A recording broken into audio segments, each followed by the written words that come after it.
The 5 Love Languages. How to Express Heartfelt Commitment to Your Mate by Gary Chapman. Chapter 5 Quality Time. I should have picked up on Andrea's primary love language from the beginning. What was she saying on that spring night when I visited her and Mark in Little Rock? Mark doesn't spend any time with me. What good are all our things if we don't ever enjoy them together? What was her desire? Quality time with Mark. She wanted his attention. She wanted him to focus on her, to give her time, to do things with her. By quality time, I mean giving someone your undivided attention. I don't mean sitting on the couch watching television together. When you spend time that way, Netflix or HBO has your attention, not your spouse. What I mean is sitting on the couch with the TV off, looking at each other and talking. Devices put away, giving each other your undivided attention. It means taking a walk, just the two of you, or going out to eat and looking at each other and talking. Time is precious commodity. We all have multiple demands on our time. Yet each of us has the exact same hours in a day.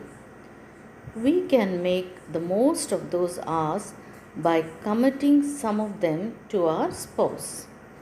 If your mate's primary love language is quality time, she simply wants you, being with her, spending time, provided it's the right kind of time. Have you ever noticed that in a restaurant you can almost always tell the difference between a dating couple and a married couple? Dating couples look at each other and talk. Married couples sit there and gaze around the restaurant. Would think they went there to eat? When I sit with my wife and give her 20 minutes of my undivided attention and she does the same for me, we are giving each other 20 minutes of life. We will never have those 20 minutes again. We are giving our lives to each other. It is a powerful emotional communicator of love. One medicine cannot cure all diseases. In my advice to Andrea and Mark, I made a serious mistake. I assumed that words of affirmation would mean as much to her as they would to him. I had hoped that if each of them would give adequate verbal affirmation, the emotional climate would change and both of them would begin to feel loved. It worked for Mark. He began to feel more positive about Andrea, sensing her genuine appreciation for his hard work. But it had not worked as well for Andrea because words of affirmation was not her primary love language. Her language was quality time. I called Mark, who told me Andrea was still not very happy. I think I know why, I said. The problem is that I suggested the wrong love language. Mark hadn't the foggiest idea what I meant. I explained that what makes one person feel loved emotionally is not always the thing that makes another person feel loved emotionally. He agreed that his love language was words of affirmations. He told me how much that had meant to him as a boy and how good he felt when his wife expressed appreciation for the things he did. I explained that Andrea's love language was not words of affirmation, but quality time. I explained the concept of giving someone your undivided attention, not talking to her while you watch sports or read texts, but looking into her eyes, giving her your full attention, doing something with her that she enjoys doing and doing it wholeheartedly, like going to the symphony with her, he said. I could tell the lights were coming on in Little Rock. Dr. Chapman, that's what she has always complained about. I didn't do things with her.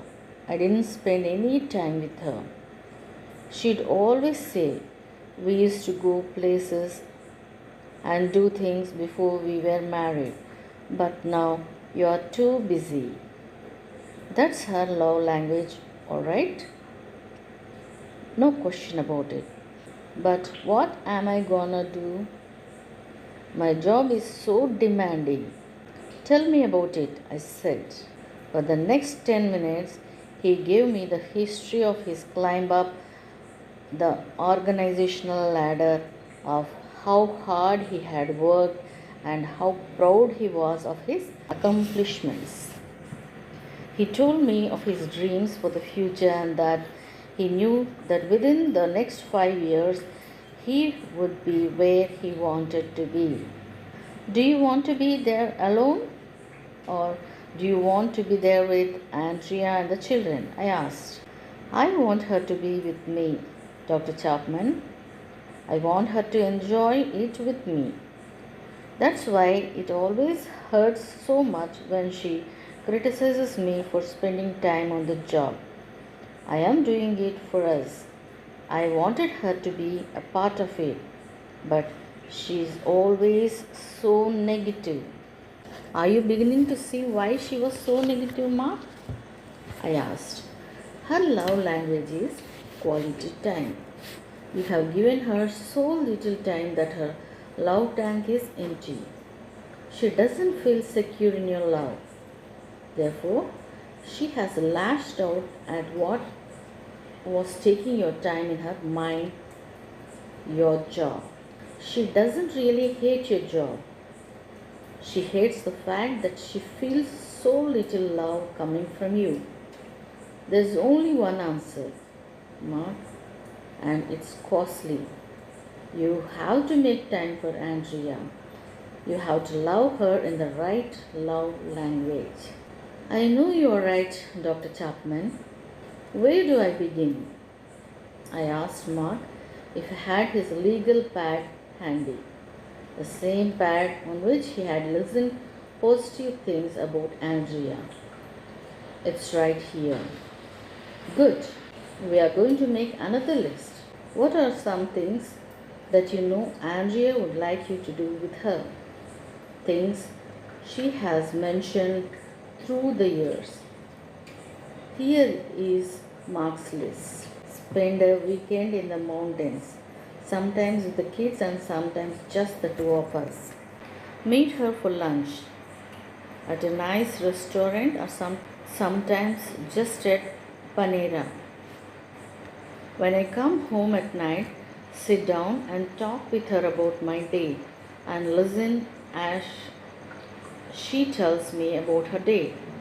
She doesn't want me to watch TV while we are trying to talk.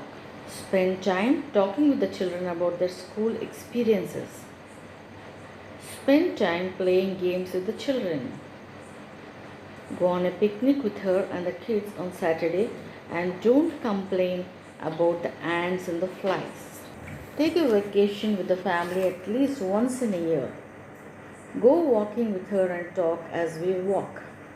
When Mark's list was finished, I said, you know what I'm going to suggest, don't you, Mark? Do then, he said. That's right. 1 a week for the next 2 months. Where will you find the time? You will make it. You are a wise man, I continued. You would not be where you are if you were not a good decision maker. You have the ability to plan your life and to include Andrea in your plans. I know, he said, I can do it. And Mark, this does not have to diminish your occasional goals. It just means that when you get to the top, Andrea and the children will be with you. That's what I want more than anything, Mark said with feeling. The years have come and gone. Andrea and Mark have had ups and downs, but the important thing is that they have done it all together. The children have left the nest, and Mark and Andrea agree that these are their best years ever. Mark has become an avid symphony fan, and Andrea has made an unending list in her legal pad of things she appreciates about Mark. He never tries of hearing them. Focused attention. It isn't enough to just be in the same room with someone. A key ingredient is giving your spouse quality time, is giving them focused attention, especially in this era of many distractions. When a father is sitting on the floor rolling a ball to his 2-year-old, his attention is not focused on the ball but on his child. For that brief moment, however long it lasts, they are together. If, however, the father is looking at his phone while he rolls the ball, his attention is diluted. Some husbands and wives think they are spending time together when in reality they are only living in close proximity. They are in the same house at the same time, but they are not together. A wife who is texting while her husband tries to talk to her is not giving him quality time because he does not have her full attention. Quality time does not mean that we have to spend our together moments gazing into each other's eyes. It means that we are doing something together and that we are giving our full attention to the other person. The activity in which we are both engaged is incidental. The important thing emotionally is that we are spending focused time with each other. The activity is a vehicle that creates the sense of togetherness.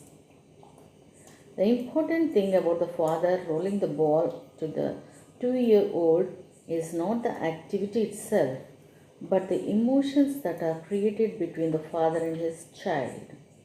Similarly, a husband and wife running together, if it is genuine quality time, will focus not on the run, but on the fact that they are spending time together. What happens on the emotional level is what matters. Our spending time together in a common pursuit communicates that we care about each other, that we enjoy being with each other, that we like to do things together. Quality conversation. Like words of affirmation, the language of quality time also has many dialects. One of the most common dialects is that of quality conversation. By quality conversation, I mean empathetic dialogue where two individuals are sharing their experiences, thoughts, feelings, and desires in a friendly, uninterrupted context. Most individuals who complain that their spouse does not talk to do not mean literally that he or she never says a word.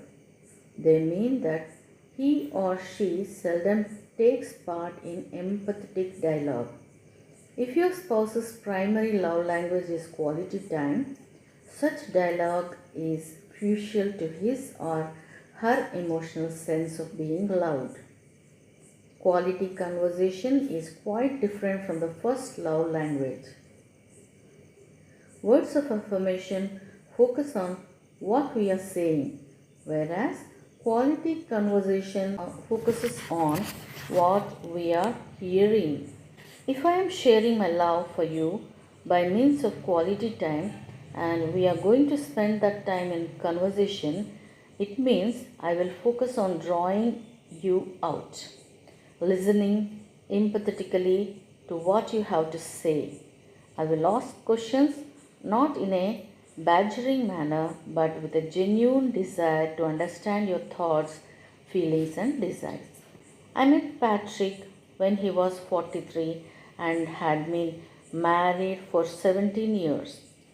I remember him because his first words were so dramatic. He sat in the leather chair in my office and after briefly introducing himself, he leaned forward and said with a great emotion, Dr. Chapman, I have been a fool, a real fool.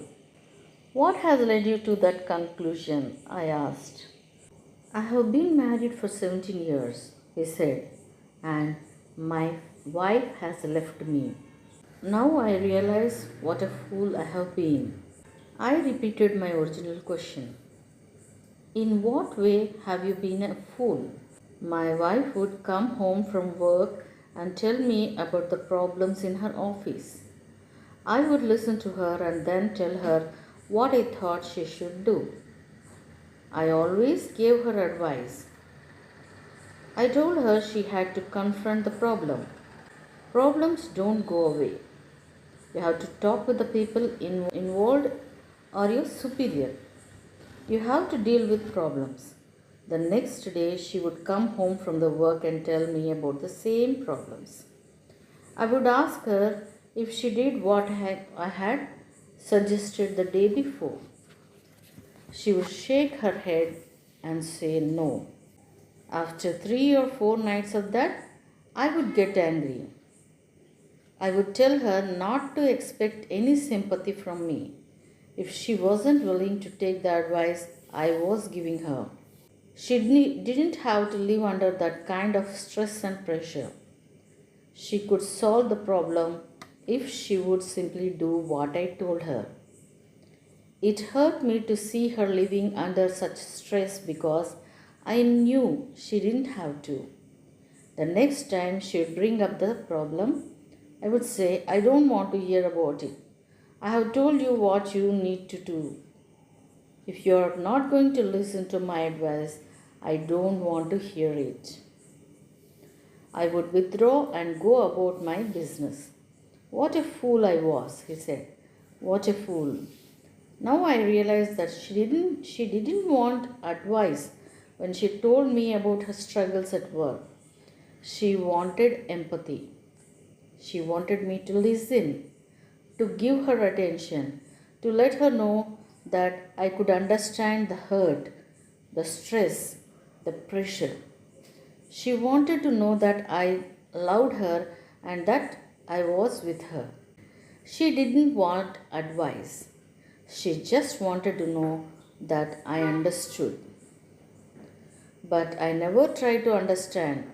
I was too busy giving advice, and now she's gone. Patrick's wife had been pleading for quality conversation. Emotionally, she longed for him to focus attention on her by listening to her pain and frustration.